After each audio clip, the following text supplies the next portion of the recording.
All right, so we're diving into this D.C. plane crash, January 30th, Yeah. 2025. Tragic one. Tragic, yeah. And you've given us a lot to sort through here. Lots to look at. We've got news articles, reports, even some pretty strong opinions from Fox News Yeah. on, what they think some of the contributing factors might be.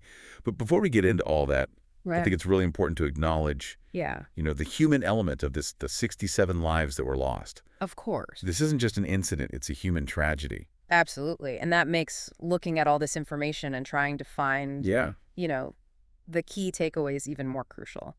Yeah, okay, so an American Airlines passenger jet Right. collides with a U.S. Army Black Hawk helicopter Right. just before 9:000 p.m. over the Potomac River near Reagan National Airport. Recovery and investigation still underway. Right.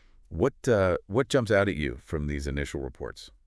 Well, I think what's so fascinating is the air traffic control situation that night. The New York Times has a source that is claiming that while there are usually two operators that manage helicopters and planes at Reagan, Right. that on this specific night, it was just one person handling both. See, now that's interesting because Fox News has a source saying something totally different, that combining positions for breaks or shift changes is standard procedure. Yeah. So is this just like a miscommunication thing, or could this point to maybe a larger issue within the FAA? Yeah. Maybe something systemic like budget constraints impacting staffing levels or even training deficiencies? Well, that's a great question, and it's definitely something that I think investigators are going to be looking into. Yeah. If it is true, as the Times is suggesting that this was a deviation from standard procedure, Right. then it does beg the question of whether or not adequate safety protocols were in place. For sure. Okay, so we've got this air traffic control discrepancy. Let's move on to the altitude issue. Some reports, particularly from Fox News, suggest that the Black Hawk was flying higher than it should have been. Right. And to add fuel to that fire, we have former President Trump claiming on Truth Social that the helicopter was far above the 200-foot limit, calling the entire incident a confluence of bad decisions. However, the New York Times also has included a statement from a senior Army official who says that the pilots were familiar with the route and the altitude restrictions. So again, conflicting information. Yeah. We've got two very different narratives kind of emerging here. It seems that way. Right, you have those suggesting the Black Hawk pilots may have deviated from protocol, and then you have those who believe they were operating within the established guidelines. Exactly. And I think it's, crucial to consider all of these angles. Yeah. Was it a deliberate deviation, a misjudgment in a high-pressure environment? Yeah. Maybe a misunderstanding of instructions. The black box, which unfortunately hasn't been recovered yet, could hold some crucial answers to those questions. Yeah. The black box is basically our key to understanding what was happening in the cockpit of that Black Hawk. It really is like a puzzle piece that could clarify the crew's actions, their communications leading up to the crash. Did they receive any warnings? Did they acknowledge their altitude? The black box data could really reveal the chain of events that led to this tragedy. Okay, so we've got the air traffic control situation, the conflicting reports about the helicopter's altitude, the missing black box. Yeah. There's another layer to this story that's gotten quite a bit of attention, and that's the comments from Defense Secretary Pete Hegseth on Fox and Friends. Right. He stressed the importance of prioritizing merit. Right. And hinted at DEI policies potentially playing a role in the crash. Now, it's not our place to endorse any viewpoint here. Of course. But it's important to acknowledge how these comments have added another dimension to this already complex situation. All right. It's a very sensitive topic, and it's sparked a lot of debate. It has. But let's focus on what this means for the investigation itself. Yeah, I think while it's important to consider, various perspectives, the investigation needs to remain focused on uncovering the facts. Of course. Was there a genuine lapse in judgment or training due to any specific policies? Right. Or is this simply political rhetoric trying to capitalize on a tragedy? Yeah, those are some heavy questions. They are. And I think they lead us perfectly into the next part of our deep dive. Okay. We've laid out the initial facts and some of these emerging narratives. Right. But now we need to delve deeper into the investigative process itself. Let's do it. So you've presented us with a puzzle here. Air traffic control discrepancies, these conflicting reports about the helicopter's altitude, and a missing black box. Right. That could hold the key to understanding the events leading up to the crash. Where do investigators even begin to untangle all of this? Right. It feels like we're dealing with a lot of unknowns. What are the immediate steps that investigators will be taking to gain a clearer picture of what happened? Well, locating that black box is going to be a top priority. Oh. The data that it contains could be invaluable in reconstructing the events leading up to the crash. So it's not just about finding the black box, Right. but it's about what it reveals. Yeah. What kind of information are we talking about? So think of it as a flight data recorder. Okay. It's capturing every detail of the Black Hawk's journey, altitude, speed, direction. It's all there. But even more crucial are the cockpit voice recordings. Right. These will allow investigators to hear the conversations between the pilots, analyze their reactions to any potential warnings, and determine if there were any signs of confusion or panic.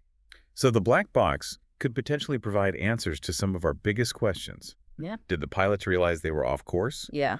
Or, at an unauthorized altitude, was there any communication with air traffic control regarding their position? Exactly. It could also reveal any mechanical issues the crew might have encountered. Did they experience any system failures? Did they report any problems to air traffic control? Right. The black box could be the key to separating speculation from fact. Well, the search for the black box continues. What other avenues will investigators be exploring? Well, they'll be meticulously analyzing radar data. Okay. To trace the flight paths of both the passenger jet and the Black Hawk, this will help them determine the precise sequence of events leading up to the collision. They'll also be scrutinizing air traffic control recordings to analyze communications between the tower and the pilots. So a combination of physical evidence and communication records. Are witness accounts also a part of this investigation? Absolutely. Investigators will be interviewing anyone who might have witnessed the crash or observed the aircraft in the moments leading up to the collision. Okay. While eyewitness accounts can sometimes be unreliable, Sure. they can also provide crucial pieces of information that corroborate or challenge other findings. It sounds like investigators are casting a wide net to gather as much information as possible, but amidst all this data, they're also dealing with the very real human element of this tragedy. How do they factor that into their investigation? That's where things get even more complex. Yes. Investigating a crash of this magnitude isn't just about analyzing data and reconstructing events. It's also about understanding the human decisions that contributed to the outcome. So it's not just about what happened. Yeah. It's about why it happened. Exactly. And that involves delving into the training and experience of both the pilots and the air traffic controllers. Were there any lapses in judgment? Were established protocols followed? Did fatigue or stress play a role? That makes sense, given the information that we've discussed so far. Are there any specific areas that you believe investigators should focus on when considering the human element of this crash? Well, considering the air traffic control situation, it's crucial to examine whether the decision to have a single operator managing both helicopters and airplanes contributed to the crash. Did this increased workload lead to a lapse in concentration or a missed communication? And what about the pilots? Where should the investigation focus regarding their actions? Well, investigating their adherence to altitude regulations is vital. Did they intentionally deviate from their assigned flight path, or was there a misjudgment involved? Examining their communication with the tower will be key to understanding their decision-making process. Okay, so we've talked about the search for the black box, the analysis of radar data and communication records, and the importance of understanding the human element. But this crash has also sparked broader discussions about aviation safety as a whole. I mean, this incident has really shaken people up and brought aviation safety, to the forefront of the national conversation. Right. What are some of the key takeaways here that we should be considering, especially when it comes to preventing similar tragedies? Well, I think this tragedy really underscores the need for continuous improvement when it comes to aviation safety. Every incident, no matter how heartbreaking, offers valuable lessons. Right. And by carefully examining the factors that contributed to this crash, we can potentially identify weaknesses in our systems and procedures and hopefully make meaningful changes that will prevent this from happening again. So it's not just about assigning blame, it's about using this tragedy as an opportunity for growth and improvement within the aviation industry. Exactly. And that growth can take many forms. I mean, we've already touched on the air traffic control system, pilot training, even the influence of political pressures. Yeah. Each of these areas requires careful scrutiny to ensure that we're doing everything we can to prioritize safety. Let's start with air traffic control. What specific changes could be implemented to enhance safety in that area? Well, staffing levels are a critical factor. Ensuring adequate staffing, particularly during peak hours or in complex situations, is essential. This tragedy really highlights the potential consequences of understaffing, especially in these critical roles. Yeah, it does make you wonder if having two operators instead of one that night might have made a difference. It's impossible to say for sure, Right. but it definitely raises questions about whether current staffing levels are sufficient to handle, the demands of this increasingly complex airspace. Right, and it's not just numbers. We also need to consider, Yeah. the training and technology available to air traffic controllers. Of course, we need to ensure that controllers are equipped with the most up-to-date tools and techniques to manage this increasingly congested airspace. Mhm. Advanced simulations, realistic emergency response protocols, cutting-edge communication systems. These are all crucial elements. So investing in both human expertise and technological advancements. What about the pilots themselves? What role does their training play in preventing accidents like this? Well, pilot training is paramount. It's not just about technical skills, but it's also about honing those decision-making abilities under pressure. Pilots need to be prepared for those unexpected situations, particularly those involving near misses or potential collisions. Their ability to react calmly and decisively in those crucial moments can be the difference between a safe landing and a catastrophic incident. So you're talking about a combination of skill and mental fortitude. Precisely. And that's where comprehensive training programs that incorporate realistic simulations and stress management techniques become so important. Right. Additionally, ongoing training that keeps pilots updated on the latest safety procedures and technological advancements is vital. Okay, so continuous learning and adaptation are key. What about advancement in aircraft technology? Could those play a role in improving safety? Absolutely. We're seeing incredible progress in collision avoidance systems, autopilot capabilities, even the use of AI to assist pilots.